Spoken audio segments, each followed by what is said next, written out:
Mike had always been a simple guy. He never cared much for the intricate narratives spun by authors or the tales full of metaphors and allegories. But the experience he shared was so real, raw, and unsettling that it gave goosebumps to anyone who heard it. This is his account of what happened at the dog park. Mike had been living in Denver for the better part of a decade. The city, with its picturesque landscapes and serene parks, had always drawn him in, but the dog park was his favorite. Not because it was particularly grand or vast, but because it was where he felt most at home. Max, his golden retriever, was his loyal companion, and they'd spent countless hours playing fetch or simply lounging around there. The park itself was circumscribed by a dense copse of trees, which added an almost ethereal charm to the place, especially during sunrise and sunset. It wasn't uncommon to see photographers there, trying to capture the serene ambience it exuded. Two gates stood at its opposite ends, offering easy entry and exit. On any given day, one could see a melange of dogs, from tiny chihuahuas to massive Great Danes, playing and barking. Their owners, a diverse bunch, would often chat, exchange dog stories, or simply stand around watching their pets frolic. It was on one such routine Saturday that Mike first noticed him, a man who stood out amidst the casual ambience of the park. At first glance, there was nothing particularly off about him. He was of average height, perhaps in his mid-50s, with a scruffy beard that had hints of gray. His clothes seemed worn out, a tattered brown coat, faded jeans, and shoes that had seen better days.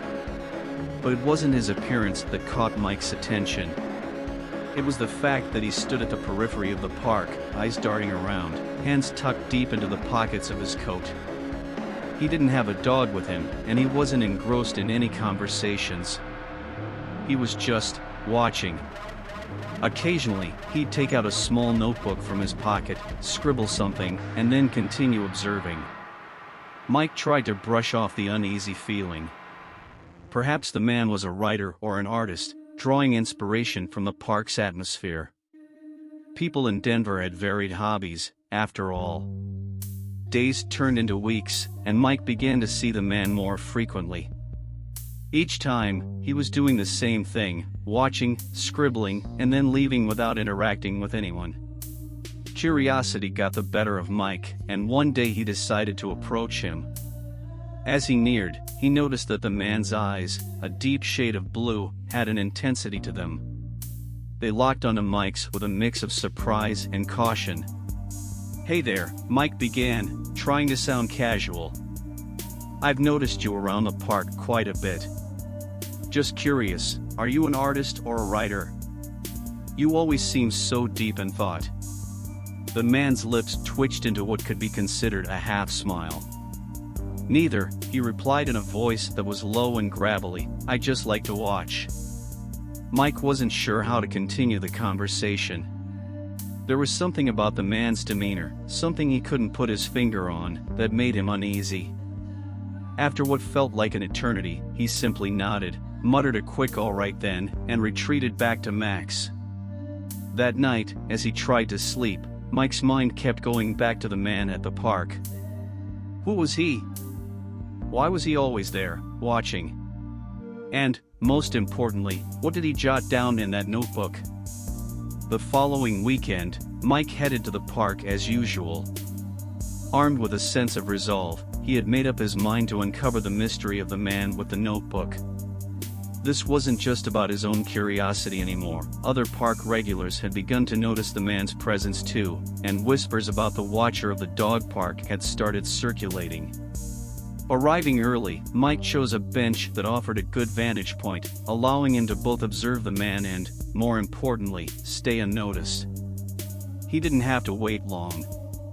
Like clockwork, the man emerged from the tree line and stationed himself at his usual spot. This time, however, Mike noticed something else. The man wasn't just looking at the dogs or their owners. He seemed particularly interested in a specific area of the park, near a clump of bushes and an old, dilapidated wooden shed that had long been abandoned. Mike's heart raced as he saw the man approach the shed, looking around cautiously before slipping inside. This was unusual. Mike had been to the park countless times, and no one ever ventured near the shed. It had become somewhat of an unofficial storage area, filled with old equipment and gardening tools. After what felt like hours, but was probably only a few minutes, the man re-emerged, carefully closing the door behind him, and walked briskly out of the park. Mike's curiosity was now at its peak. He waited for a few minutes to ensure the coast was clear and then made his way towards the shed. The wooden door creaked loudly as he opened it, revealing the dimly lit interior. An amalgamation of rusty tools, empty paint cans, and wooden planks greeted him. At first glance, it seemed like a typical old shed. But, upon closer inspection, Mike's eyes fell on a small corner that had been cleared out. In this cleared space was a makeshift desk of sorts, made up of wooden crates. Atop the crates lay the man's notebook. Mike's hands trembled as he picked it up. The pages were filled with meticulous notes, diagrams, and dates. Some pages had detailed sketches of the dog park, marking specific areas, including where Mike usually sat. There were names of dogs, their breeds, and their usual play spots. There were also notes on various people, including descriptions and the times they frequented the park. But what sent a shiver down Mike's spine was a section titled Plan. It detailed a series of events, culminating in something big set to happen in just a week. The specifics were coded, but it was evident that the man had been planning something for the park and its regulars. Days following Mike's discovery, his initial curiosity turned into genuine concern. He couldn't shake off the eerie feeling that something sinister was afoot. However, approaching the authorities with just a notebook might not be enough. They might dismiss it as mere paranoia. Mike decided that he needed more concrete evidence, or at least an understanding of the coded plan in the notebook. Having known a few of the dog park regulars for years, Mike decided to confide in two of them, Sarah, a tech-savvy college student who often brought her beagle to the park, and David, a retired police officer who visited with his two boxers. They'd all seen the mysterious man, and with the notebook as evidence, the situation became even more alarming. Sarah took on the task of deciphering the code. It might be some kind of a cipher. "Let me look into it," she said, her eyes scanning the pages intently. David, with his years of experience on the force, tried to piece together a possible motive. Why would someone be so interested in the mundane activities of a dog park? As days turned into nights, the trio worked diligently. Sarah, after countless hours, cracked the code. It was a combination of symbols that corresponded to dates and events. The planned series of events detailed certain disturbances at the park, like releasing mice to scare the dogs or setting up tripwires. The final event, marked ominously as the Big Day, remained vague but seemed to indicate a gathering of sorts. David hypothesized this man might be trying to claim the park for himself or some group.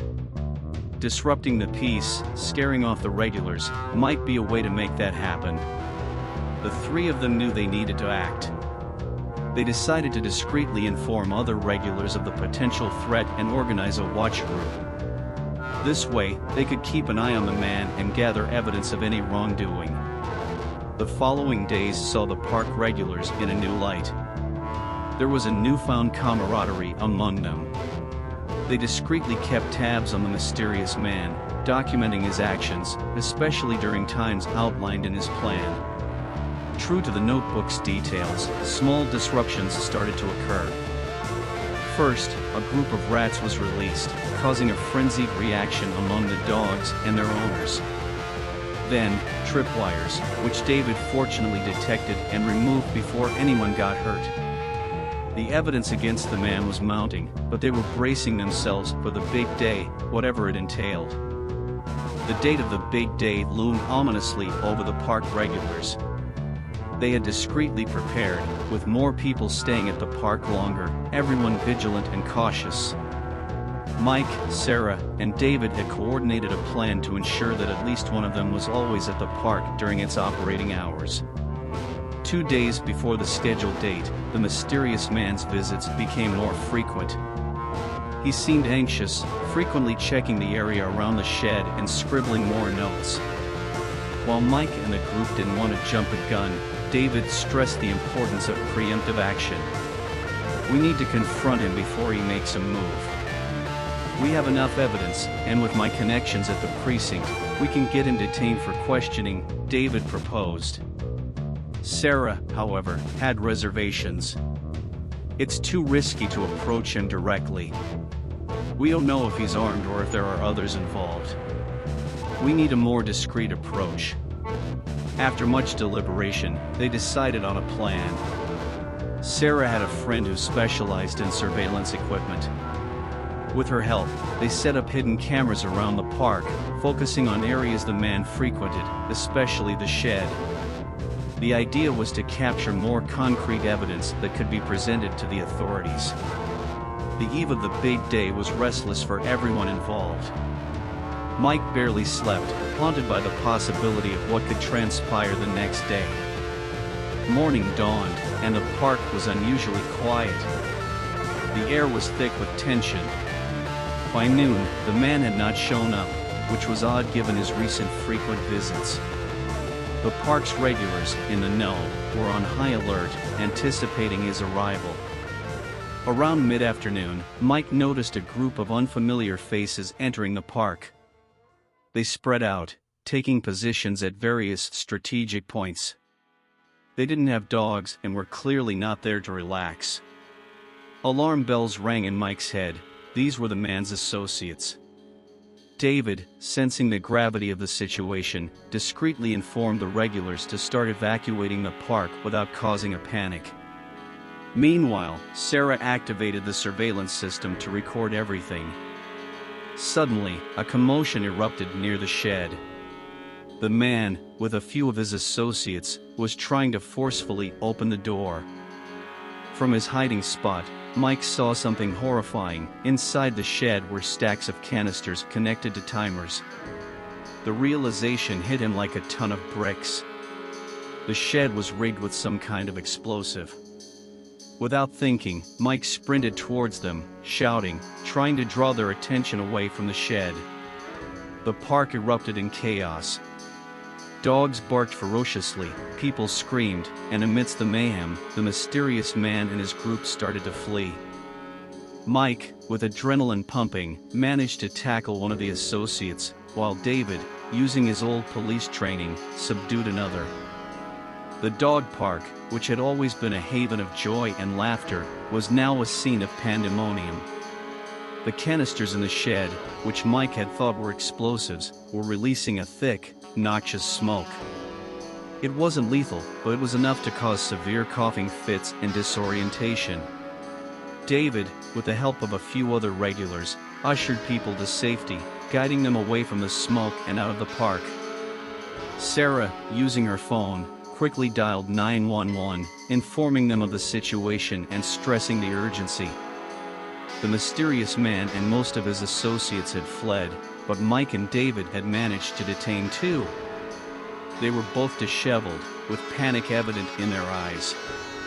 One of them, when faced with the anger and numbers of the dog park regulars, began to spill the beans. They were just trying to scare people away, to claim the park, he stammered. The land, there's value to it. Developers, they wanted it. It began to make sense. The developers had used the man and his group to disrupt the peace of the park, hoping to drive people away and decrease its popularity. With fewer visitors, it would be easier to argue for its repurposing or sale. Emergency services arrived promptly, tending to those affected by the smoke. A few, including Mike, were taken to the hospital for checks due to smoke inhalation, but thankfully no one was seriously hurt. The two detained culprits were handed over to the police and, with the evidence from the notebook and the surveillance footage, the entire plot was unraveled. The developer's plan was exposed, and legal actions were initiated against them. In the aftermath of the incident, the community grew even tighter-knit. The dog park regulars, now heroes in their community, had not only saved their beloved park but had also exposed a scheme that might have harmed many. Mike, after his recovery, returned to the park with Max. I hope this tale of an ordinary community's resilience resonated with you.